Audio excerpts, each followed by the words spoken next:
Este segmento es presentado por Stellarbet, donde juegan las estrellas. Y nos ha llegado un libro que llega en el momento más oportuno posible. Pablo Seguel publicó en marzo Historia Pública de Nunca Más en Chile. Una investigación que recorre entonces 35 años de política de derechos humanos del Estado chileno y advierte que la cultura del nunca más ha comenzado a resquebrajarse. Semanas después, la contingencia le dio la razón de la manera más concreta. Funcionarios del Programa de Derechos Humanos denunciaron entonces que abogados del programa recibieron instrucciones para no apelar en causas contra ex agentes de la DINA y la CNI en caso donde decisiones judiciales los favorecerían. La Asociación de Funcionarios lo llamó indultos pasivos. El gobierno lo negó, pero reconoció las decisiones caso a caso. El ministro de Justicia, a cargo de Fernando Rabat, ex abogado de Augusto Pinochet, comentó eso. El historiador que lleva décadas estudiando cómo el Estado chileno ha administrado la memoria está hoy en este estudio. ¿Cómo estás? Muy bien, gracias por la invitación. Qué bueno que estés acá. Usted, Pablo, publicó en marzo entonces un libro que dice que la cultura del nunca más ha comenzado a resquebrajarse. ¿A qué se refiere con eso? Básicamente que lo que el Estado construyó en las últimas décadas respecto a las políticas de reparación, hoy en día están siendo puestas en cuestionamiento por la actual administración y por un sector importante de la sociedad civil. Su libro también menciona el negacionismo en ascenso como uno de los puntos ciegos del camino. ¿En qué punto de esa curva estamos hoy día? Yo creo que estamos en un punto complejo, fundamentalmente porque las voces que durante décadas han expresado el negacionismo hoy en día tienen una presencia institucional desde el Poder Ejecutivo y también desde el Parlamento con mucha potencia, con la posibilidad de amplificar estos discursos que atentan contra la sana convivencia de nuestro país. En términos de lo que está en el libro, ¿qué estaba en el afuera del campo de la política de derechos humanos que hoy está entrando al foco? En concreto, muchas cosas están fuera de campo aún, y no sé si están entrando en foco. Yo creo que el principal elemento que está fuera del campo es la percepción de injusticia en las políticas de justicia, lo que parece una paradoja, porque el Estado de Chile ha desarrollado grandes políticas en la medida, pero en general la percepción ciudadana respecto al tema es bastante baja y precaria. ¿Hay algún precedente de un gobierno que instruya no apelar a causas de crímenes de lesa humanidad? Bueno, acá hay que ser muy claros. Lo que se ha trascendido por la prensa y en específico lo que publicó Radio Bio Bio, este correo de instrucción desde la jefatura del programa de Derechos Humanos hacia sus abogados, es una cuestión de suma gravedad que afecta al reglamento que tiene hoy en día adoptado el programa de Derechos Humanos y también afecta la definición legal que tiene el programa de Derechos Humanos, porque el programa de Derechos Humanos es una institución que se crea a finales de la década de 1990 y que tiene como misión precisamente seguir adelante en causas de violación a los derechos humanos para perseguir a los responsables. Entonces, este correo en el fondo lo que está haciendo es omitir la razón de ser del programa. Está afectando el sentido más profundo que tiene este programa para el Estado. Antes hablamos de cómplices pasivos, hoy día de indultos pasivos. Se preveían acciones que buscarían liberar a criminales de lesa humanidad cuando llegara José Antonio Kast al poder. O sea, eso es algo que estaba incluso dicho por alguna de sus vocerías y eventualmente es algo que pueda suceder. Lo que estamos viendo en este momento es básicamente una acción por omisión, es decir, desistir de la función que tienen los abogados del programa de derechos humanos para proseguir en juzgar a los responsables de crímenes de lesa humanidad. Pero de aquí a que se dé un acto del Poder Ejecutivo para indultar a responsables de violación a los derechos humanos, estamos a un paso. ¿Y de qué clase de delito estamos hablando? ¿Y por qué no deberían revisarse estas apelaciones de libertad? Bueno, son delitos de lesa humanidad que afectan compromisos internacionales que tiene el Estado chileno en materia de protección y promoción y de prevención de la violación a los derechos humanos.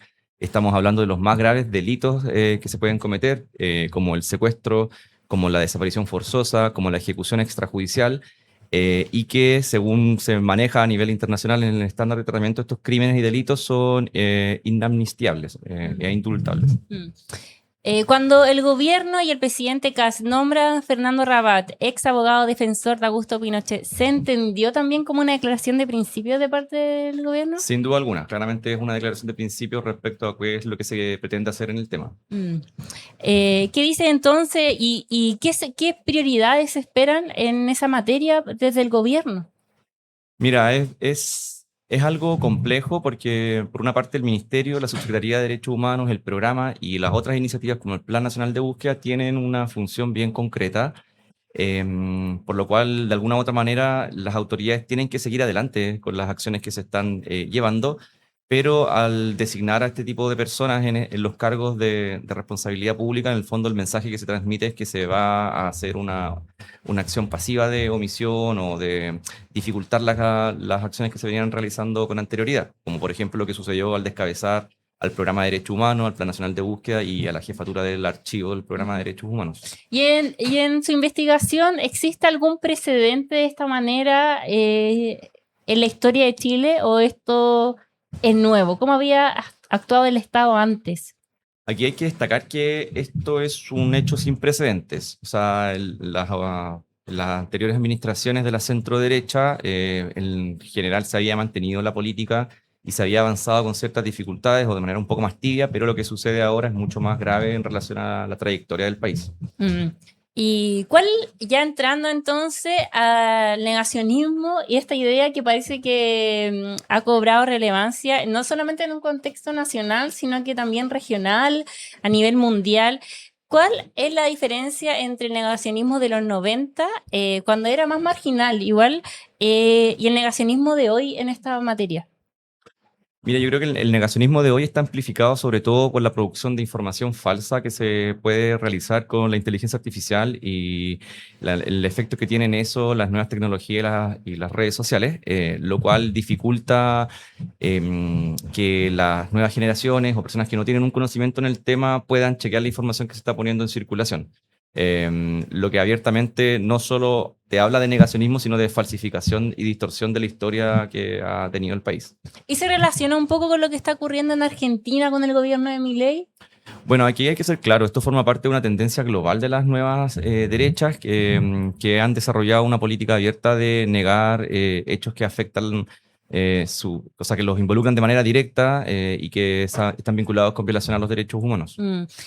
En tu investigación hay algo muy relevante, los archivos de las Fuerzas Armadas. ¿Por qué son tan relevantes?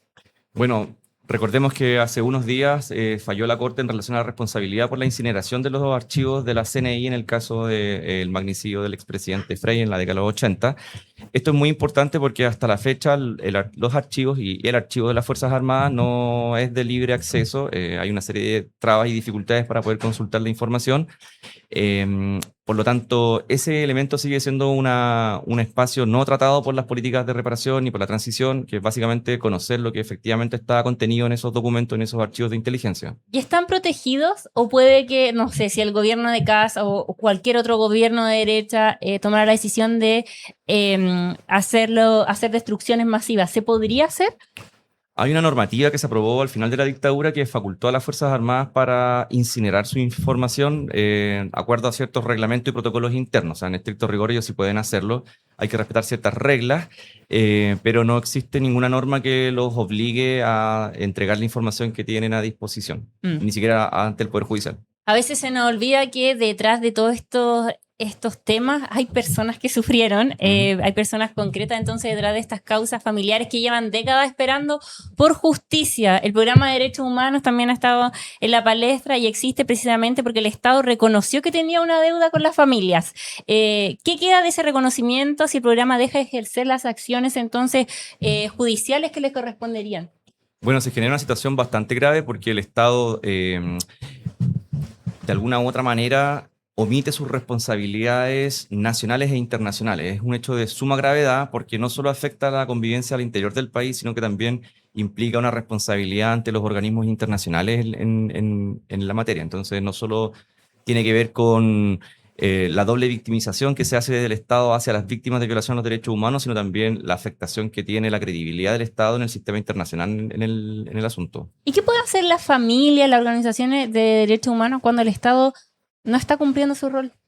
Bueno, en primera instancia, agotar las acciones legales y administrativas en el contexto chileno y luego recurrir a tribunales internacionales para poder exigir cumplimiento de las acciones, Mm. lo cual es ampliamente lento y engorroso y, insisto, es un proceso de revictimización de parte del Mm. Estado hacia las víctimas. Cuando escribiste tu libro, Historia Pública del Nunca Más en Chile, lo voy a mostrar ahí en pantalla, ¿qué fue lo que más te llamó la atención del rol del Estado o alguna otra hecho o acción que capturó tu atención, como te decía? Mira, yo creo que lo más relevante que busca trabajar el libro es precisamente entender que lo que consideramos la política de derechos humanos siempre ha estado rodeada de elementos que no son considerados o que están fuera del espacio del foco, finalmente, que están en el fuera del campo, y que son relevantes para poder entender las tensiones dentro de las políticas de derechos humanos. Por ejemplo, en la década de los 90, toda la pervivencia de la cultura autoritaria por parte de carabineros, la pervivencia, la detección por sospecha, la insurgencia armada, la negación y la negativa que tuvieron de parte de las Fuerzas Armadas a colaborar activamente hasta el proceso de la detención de Augusto Pinochet en 1998. Entonces, en el fondo, lo que busca hacer el libro es posicionar una política en un contexto determinado, pero hacerla dialogar con todos los elementos que están vinculados a ella, que permiten entender por qué se hizo poco o se hizo un poco más en un determinado contexto. A tu juicio, ¿cuál ha sido el gobierno que más ha avanzado en esta materia y por qué? Bueno, yo creo que sin duda, visto en perspectiva histórica, yo creo que el gobierno que más avanzó en la materia es el de Ricardo Lagos, porque levantó una política articulada, una política pública articulada con un nombre, con un objetivo específico, que se plasmó en una comisión que es referente a nivel internacional, que es la Comisión Valech, que aborda la situación de las víctimas de prisión política y tortura, que reconoció en su momento cerca de 30.000 víctimas de prisión política y tortura, y que además también estableció un conjunto de responsabilidades por parte del Estado y políticas de reparación. Si uno lo pone en perspectiva, comparando lo que se hizo durante Elwin Frey y las otras administraciones de Bachelet y Piñera y Boric, el gobierno de Lagos fue el que más iniciativas generó y el que, en última instancia, el cambio más profundo generó también a nivel de la institucionalidad con las reformas constitucionales del 2005. ¿Y qué te parece y cómo evalúa esta declaración que dio el presidente Sebastián Piñera de decir que existían cómplices pasivos? Bueno, sin duda que en la época fue un hito porque por primera vez de parte de la centroderecha se reconocía la existencia de una responsabilidad más allá de los agentes de Estado, y claramente tuvo una fuerte repercusión en el sistema político de la época, también en su sector, y fue sin duda un hito. Ahora, eso no se tradujo en ninguna acción concreta ni administrativa ni una política, más bien fue una declaración de intenciones del expresidente. Y el Plan Nacional de Búsqueda, el presidente de su momento, Gabriel Boric, lo presentó como algo muy, muy relevante. ¿Tiene la relevancia que desde el gobierno se le daba? Yo creo que fue una iniciativa muy relevante, pero por motivos que desconozco, el Ejecutivo decidió no darle rango de legalidad a esa iniciativa y solo anclarla dentro del Poder Ejecutivo como una iniciativa de decreto. Y yo personalmente creo que eso fue un error porque precisamente lo deja a la inestabilidad y los vaivenes que tienen los cambios de la administración del Poder Ejecutivo. A pesar de que el Plan Nacional de Búsqueda es una política pública que tiene una profunda responsabilidad y un sentido histórico y que se hace cargo de una deuda de larga data de parte del Estado con las víctimas y con la sociedad.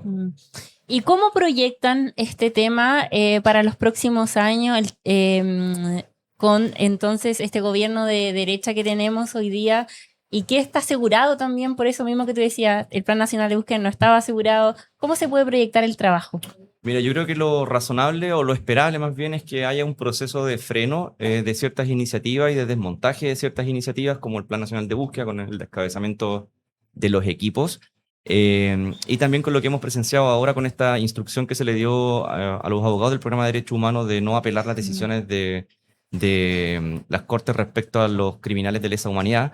Por lo tanto, yo creo que lo que se espera para la materia es precisamente un freno y en algunos casos una regresión, con la posibilidad ya casi latente de que se den indultos a violadores de derechos humanos. Perfecto. Muchas gracias, Pablo Seguel, autor e historiador de este libro, que lo vamos a sortear en este día del libro también. Estamos felices de poder regalarlo. Ustedes pueden concursar hasta el día lunes, entonces háganse miembro de nuestro canal y podrán llevarse este libro entonces que recorre la historia pública del Nunca Más en Chile. Muchas gracias, Pablo. Muchas gracias a ustedes por la invitación.